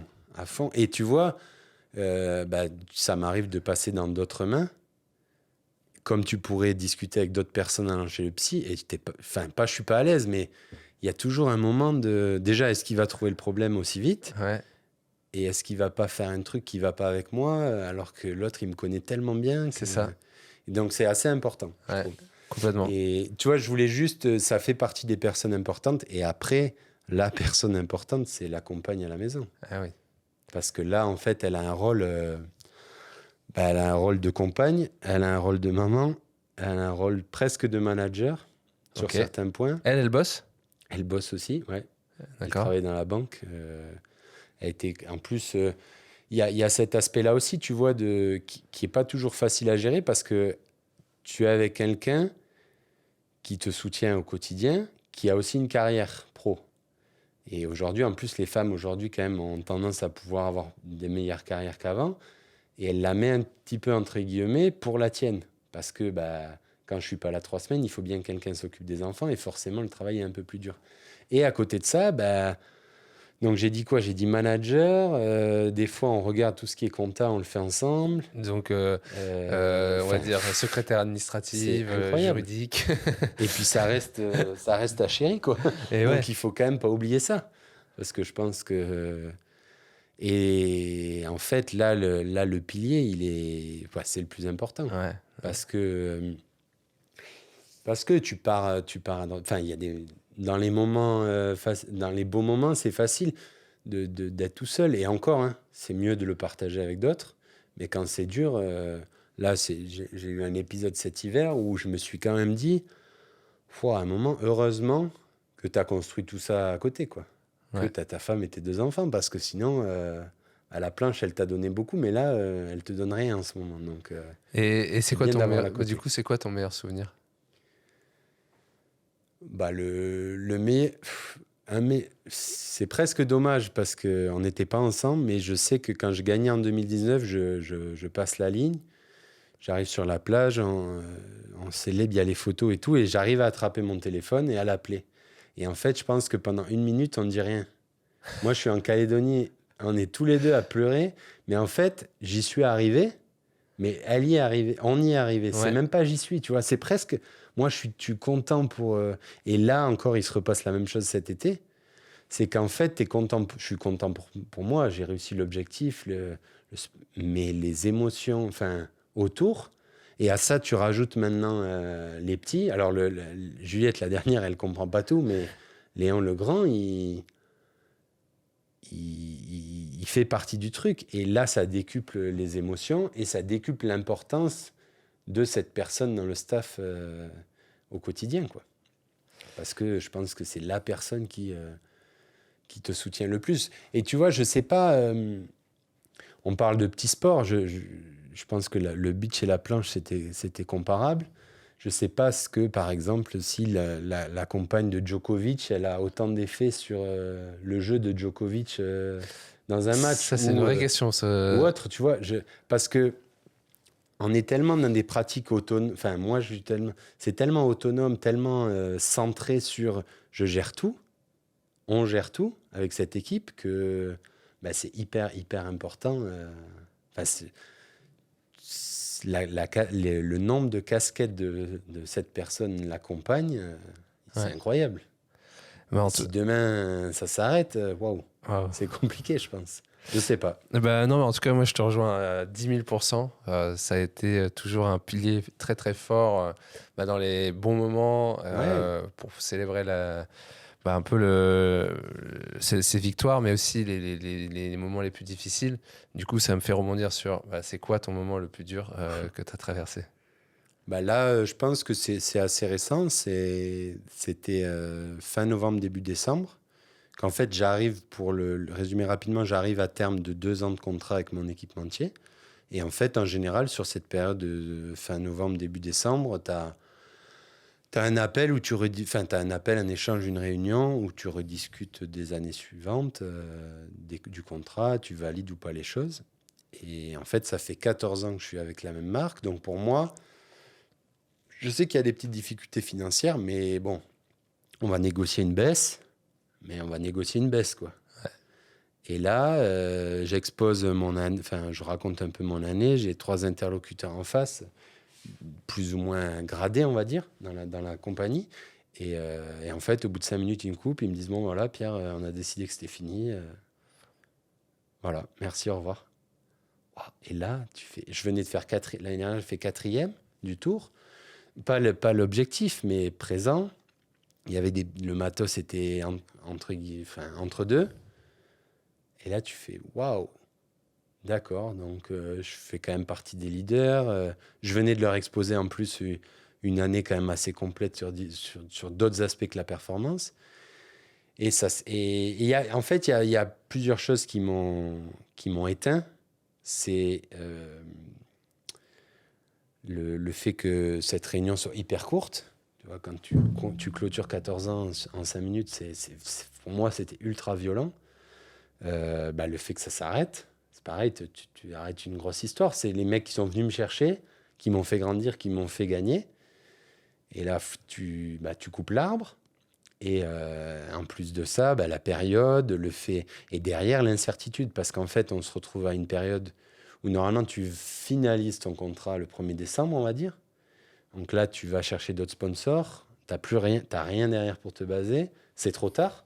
La moitié des portes auxquelles je tape, elles sont fermées parce que les mecs, c'est juste signé. Ils sont intéressés, mais le budget, il n'est pas extensible, quoi. Quand tu as signé d'autres coureurs, tu les as signés. Et là, waouh. Et là, sur le moment, c'est la violence qui me choque le plus. Et puis, en fait, petit à petit, le mois de décembre, à courir après des partenaires, tu te dis, bon, en fait, peut-être que c'est la première fois que je me disais, c'est fini. Tu vois, avant, je me l'étais jamais... Comme avant, je m'étais jamais dit, tu vas être professionnel en planche. Et là, avant ça, je m'étais jamais dit, bon, voilà, le chapitre, il est fini. T'es en décembre, il fait froid, il fait un peu gris. Franchement, c'était dur, c'était violent. Ouais. Et là, avec Julie, on met un plan. Moi, ça me permet de faire un gros point sur moi.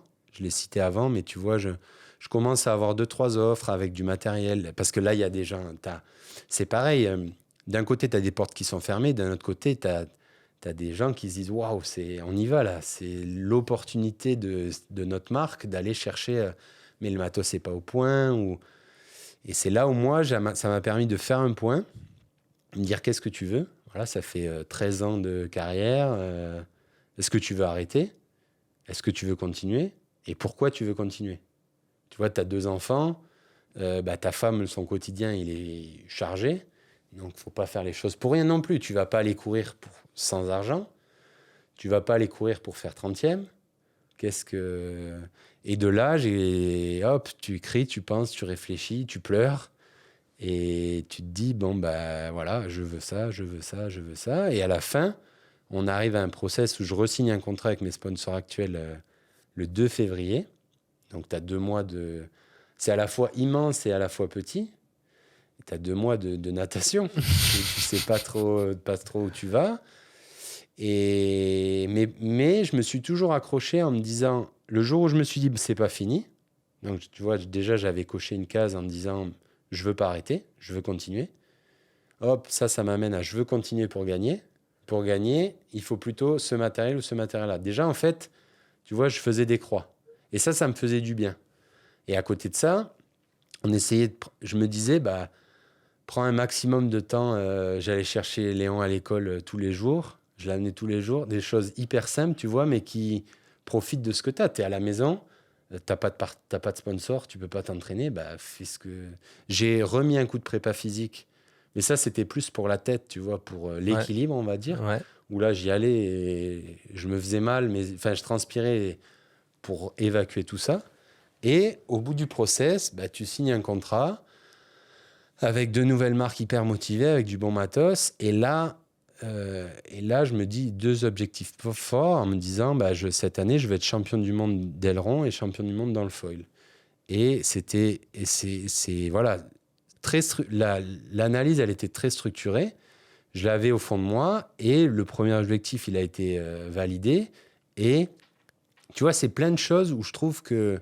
Donc là, tu peux le dire, le premier objectif qui a été validé, ouais. Du coup, c'est quasiment 1 an après. Ouais, c'est ça. Champion du monde. Et tu vois, c'est un truc que, à un moment, je pense, dans toute cette analyse un peu précise, mais dure, j'ai coché des cases. Et là, je me suis dit, celui-là, je la mets, je veux être champion. Et là, quand j'étais sur les courses là, de l'été, mais c'était là et c'était ancré. Et je savais pourquoi j'étais là. Et je pense qu'il y avait une espèce de rage supplémentaire. Moi, j'ai essayé de... J'ai fait une vidéo où j'ai expliqué tout ce qui s'est passé en début d'année à tout le monde. Et à partir de là, j'ai tiré un trait sur ce qu'il y avait derrière. Tu vois, je me suis dit, j'ai expliqué. C'était pas bien ce qu'ils ont fait. C'était bien, pas bien. Ils avaient leur raison, pas leur raison. Mais voilà, c'est derrière. Aujourd'hui, la meilleure... Enfin, il faut que je pense à moi. Et il y a plein de gens qui m'ont dit aujourd'hui, t'as gagné, ils doivent avoir les boules et tout. Mais en fait, c'est pas grave. Je m'en fous, c'est derrière. Moi, j'ai réussi à mettre mon plan en place. Et j'ai réussi à le valider, parce que c'est facile d'écrire les choses, mais... Mais tu l'avais écrit, donc déjà, tu étais projeté vers... Ouais, je m'étais dit... parce que dans la difficulté, dans le moment de doute, je dis on parce qu'on l'a fait à la maison et on l'a fait ensemble. On a posé des étapes, quoi. Et je pense que ça permet d'avoir ses objectifs, de se tenir, de se relever et de garder la motivation parce que je commence à avoir un certain âge dans la pratique et puis tu as des choses dont on a parlé avant, tout l'aspect familial qui sont à la maison et que tu loupes et je veux pas les louper pour rien, donc c'est puissant. Waouh, en tout cas, franchement, Non, mais- c'est passionnant. Non, franchement, je suis en train de kiffer cet épisode. Mais justement, là, on va basculer vers un autre sujet qui est l'après-carrière. Ouais. Euh, C'est parfait. C'est parfait. donc, c'est la transition parfaite. Comment est-ce que tu la prépares? Je sais qu'on a parlé tout à l'heure, les carrières de sportifs, et là, en l'occurrence, dans la planche à voile, elles sont de plus en plus longues parce que des meilleurs prépas, des longévités optimisées avec un meilleur staff et tout ça. Toi, mentalement, comment tu te sens par rapport à ton après-carrière? Comment tu te projettes? Qu'est-ce que tu as fait? C'est pas évident. C'est pas évident parce que justement, ce petit épisode dont on parlait avant, il m'a fait peur. Parce qu'en fait, j'y étais presque, tu vois, de m'être posé pour la première fois la question de c'est fini. Je savais pas quoi faire derrière. Tout de suite, tu vois. Mais c'est bien parce que d'un autre côté, on en a parlé avant, j'ai quand même fait des études, j'ai validé un petit diplôme. Alors ça fera pas tout, hein, c'est sûr. Mais C'est toujours un là. diplôme. C'est toujours là. Après, avec ma sœur, on a monté une petite école l'année du Covid. On en a profité pour monter une petite école de voile avec un fonctionnement particulier. Là, on est d'ailleurs en train un peu de se recentrer. On donnait des cours quand le temps le permettait, donc pas beaucoup, du débutant au confirmé plus. Là, en fait, on va arrêter toute la partie débutant et on appelle ça des cliniques ou des journées avec moi. Okay. Et ça prend pas mal. Les gens sont contents d'avoir cet échange. Enfin, déjà, je pense que c'est pas donné à tout le monde, à tous les sports, en fait, d'avoir accès à l'élite. Ouais. Et ça marche plutôt bien. Donc là, en fait, tu partages ton expérience sur des journées que ce soit. Et là, en fait, on part. Alors, la base, c'est d'abord améliorer une partie de la navigation, mais en fait, ça dévie très vite à l'expérience, raconter des histoires, des moments, échanger comme on est en train de le faire. Et en fait, c'est hyper intéressant parce que tu apprends à te connaître aussi en parlant. Et il y a des choses sur les coachings à proprement dit qui m'ont permis des fois, tu te dis, je perds mon temps à être là. Oui, je gagne un peu d'argent, mais je perds du temps. Et en fait, pour expliquer une manœuvre à quelqu'un, tu vas la visualiser. Moi, j'étais pas trop comme ça avant. Et en fait, je le fais de plus en plus parce que je suis obligé de reculer pour mieux comprendre. Et après, en fait, je me dis, ah ouais, mais en fait, moi, je fais pas ça. Je suis en train de dire, je fais ça, mais peut-être ça serait mieux. Et en fait, de réessayer. Du coup, ça, c'est une partie que j'ai commencé à faire. Alors, je sais pas du tout si je ferai ça à 100%. C'est quoi? Vous avez une association ou c'est dans votre entreprise ou... C'est une asso et on fonctionne avec nos entreprises à chacun. Après, tu vois, on parlait d'Anton Albo, par exemple, lui, il a arrêté et il a une école de voile familiale qu'il a depuis longtemps. Okay. Mais tu vois, moi, je sais même pas si j'ai envie de ça. Et aujourd'hui, c'est ce qui me fait à la fois peur, parce que je sais pas ce qui va se passer après. J'ai pas la maîtrise, tu vois, mes parents n'ont pas une entreprise de peinture que je reprendrai et ça va rouler ou autre. Ouais. J'ai pas. Et d'un autre côté, ça me pousse à faire à fond ce qui se passe maintenant, apprendre ce qu'il y a à apprendre. Et tu vois, c'est pour ça que... Et le jour où j'arrêterai, j'aurai 1 an ou 2 peut-être pour me poser, réfléchir, voir... je pense que le sport en général, ça m'intéresserait quand même. Ouais. Après, c'est pareil, ce qui me fait peur, tu en as parlé avant, c'est d'être encore plus absent, de rester dans le sport et de devenir encore plus absent que je l'ai été pendant ma carrière à moi. Ouais, bien sûr. Ça, c'est risqué. Mais il y a un truc où je me suis toujours dit ça en étant très autonome. Je pense avoir appris énormément et pourquoi pas pouvoir aider dans d'autres pratiques, tu vois. Ouais. Je trouve que c'est quelque chose qui se fait pas assez. Nous, dans la voile en général, on va pas assez chercher des expériences d'ailleurs, alors qu'il y a plein de parallèles. Tu vois, on échange sur les saisons beach volley, planche à voile. Ça a rien à voir à part le sable, peut-être. Ouais. Mais ça fonctionne pareil. Dans Et le peut-être fonctionnement, je pense que tu aurais énormément de ta choses à apporter. programmation, une programmation beach, elle marcherait très bien avec. Bref, il y a plein de. Donc pourquoi pas aller bosser dans d'autres sports. Tu vois, je suis un petit peu, moi, le VTT de descente, ça peut s'approcher de ces pratiques-là. D'accord. Il y a des choses où, pourquoi le sport co, c'est trop spécifique, c'est trop technique, je pense qu'il y a trop de monde, même si tu pourrais peut-être, justement, amener un fonctionnement différent, parce que souvent, tu te rends compte que dans le sport, c'est la différence qui fait le plus, je trouve. Ouais. Et donc, je sais pas trop. Donc, tu sais pas trop là, si je te pose la question, où est-ce que tu te vois dans 10 ans? Je sais pas. Tu sais pas. Non.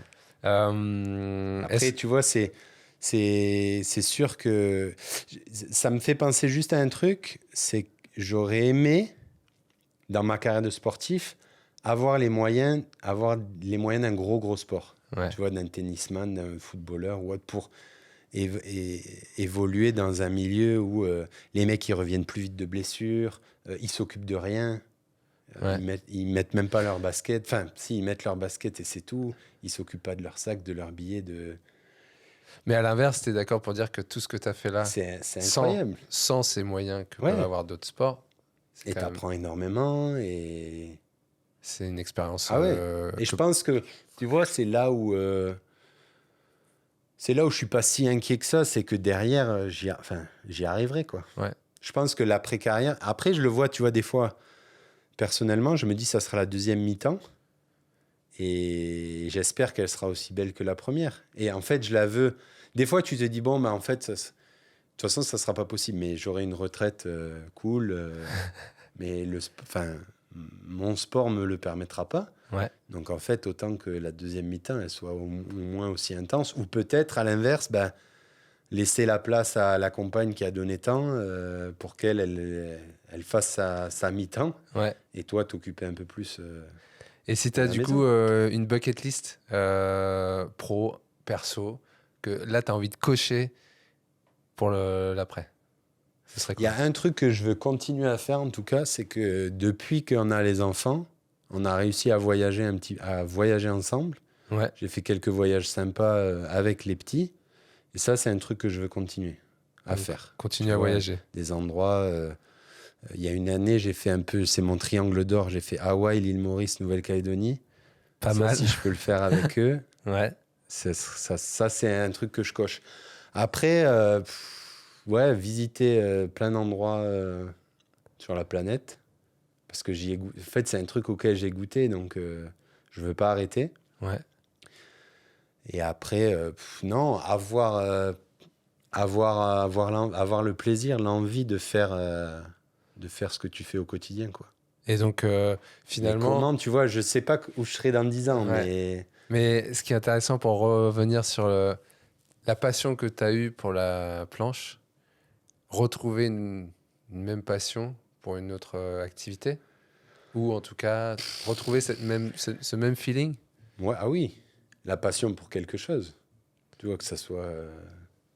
Parce que moi, tu vois, justement, où je suis sur ma deuxième mi-temps, le gros enjeu, la grosse réflexion que j'ai aujourd'hui, c'est comment je trouve cet alignement entre tout mon vécu, mon passé d'athlète de haut niveau, toutes les compétences que ça a pu développer, les soft skills aussi, le diplôme, ce que j'aime aussi faire. Et donc moi, en l'occurrence, j'ai aussi ce mindset comme toi où je suis très entrepreneurial, où j'ai besoin d'être indépendant, tu vois, maîtriser mes projets, etc.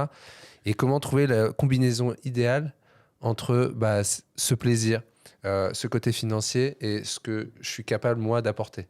C'est dur, hein. Et c'est super dur. C'est dur parce que surtout, tu parles du côté financier. Je pense que c'est le premier facteur un peu limitant. Oui.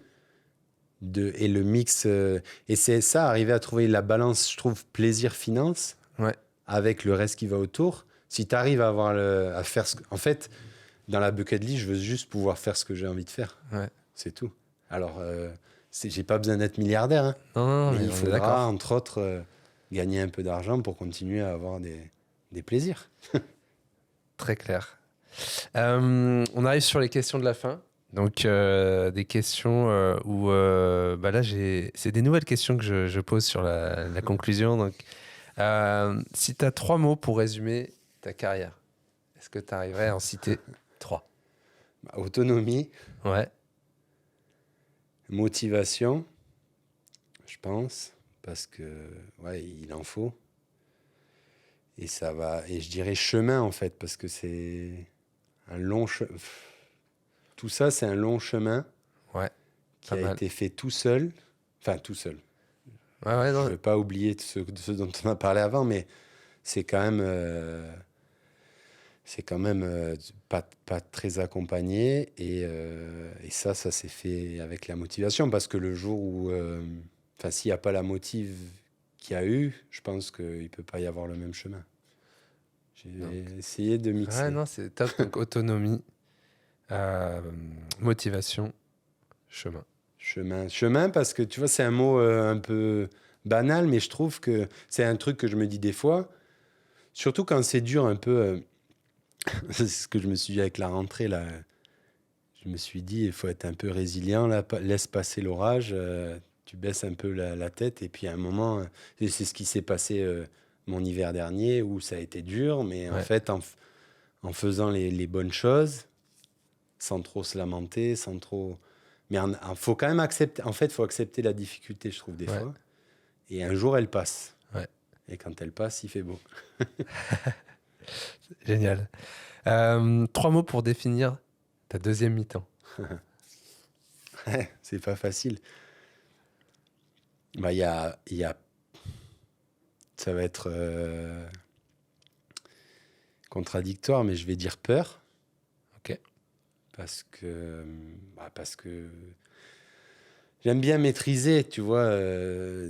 Avant, on parle autonomie, motive, enfin, c'est de la maîtrise. Et là, je sais pas ce qui va se passer. Et pour le moment, j'ai pas toutes les cartes. Mais d'un autre côté, je vais mettre plaisir par rapport à tout ce qu'on a Ouais. parlé avant, parce qu'en fait, il faudra en garder. Ouais. Sinon, ça marchera pas. Et le troisième, ça sera famille. Parce que je pense qu'il y a des choses loupées. Enfin, pas loupées, mais... Ah si, loupées. Qu'il faudra un peu rattraper.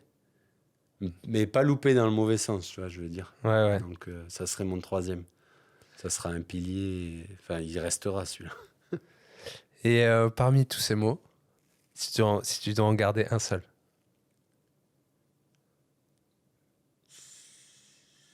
Motivation.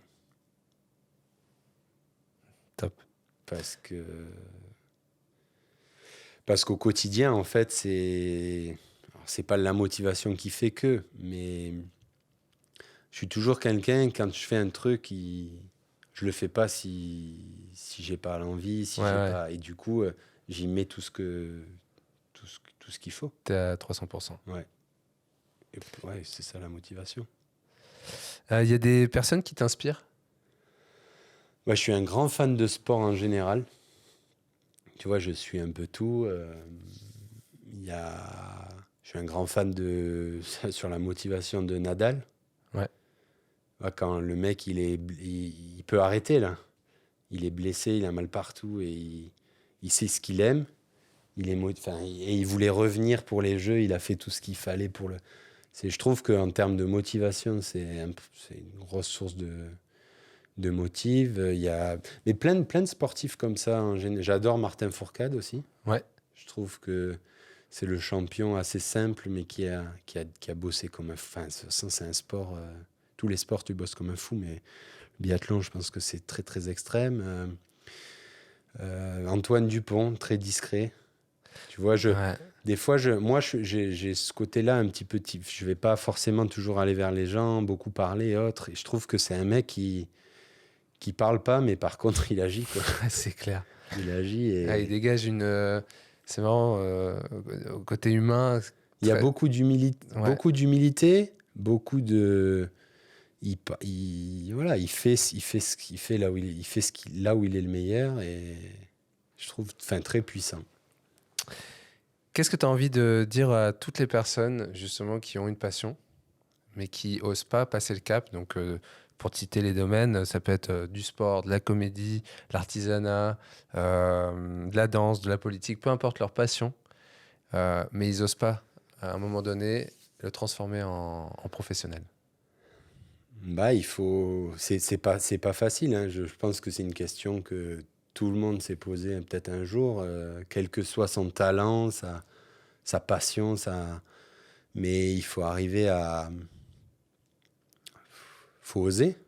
Mais pour oser, je pense que. Et pour se donner la force d'oser, il faut travailler dans le sens où essayer d'éclaircir tous les domaines d'ombre, anticiper toutes les problématiques. Enfin, c'est très dur, je trouve, parce que je suis pas quelqu'un qui donne des conseils comme ça, Non, mais qui donne des leçons, mais c'est pas là, c'est vraiment je dirais, par rapport à toi. je dirais oser. Ouais, Moi, vas-y. tu vois, je viens d'un petit village dans l'Aude. Mes parents n'étaient pas sportifs.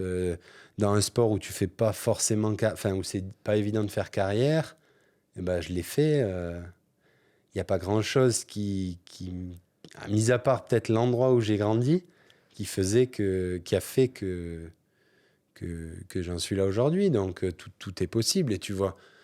Alors des fois, c'est sûr que tu as ce discours de motivation là, tout est possible, tout est possible. Alors tout n'est pas possible, hein. Mais si tu as un talent, s'il y a des choses que tu maîtrises et que tu arrives un minimum à écarter les zones d'ombre et à avoir un objectif et un fil conducteur, il faut y aller. Top. Merci Pierre pour ce partage et cette conclusion. Est-ce que dans ton entourage, tu as une personne à qui tu penses pour venir sur le podcast? Il y en a plein. Il y en a plein. J'aimerais bien voir les sportifs que j'ai cités avant, mais bon, c'est peut-être un peu gros, mais bon, qui sait.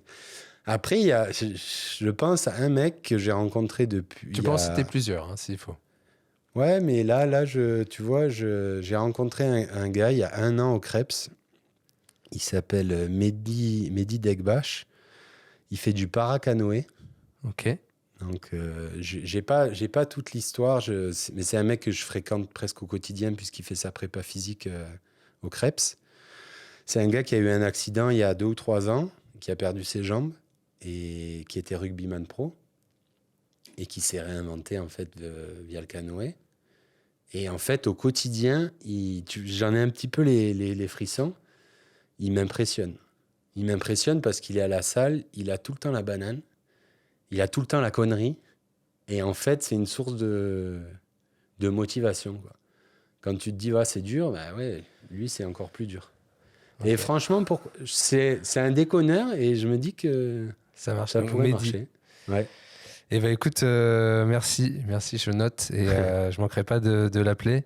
Le meilleur moyen pour te suivre aujourd'hui? Moi, c'est les réseaux sociaux classiques. Instagram, Facebook. Ouais. Et je commence à essayer de m'appliquer sur LinkedIn, mais c'est du boulot.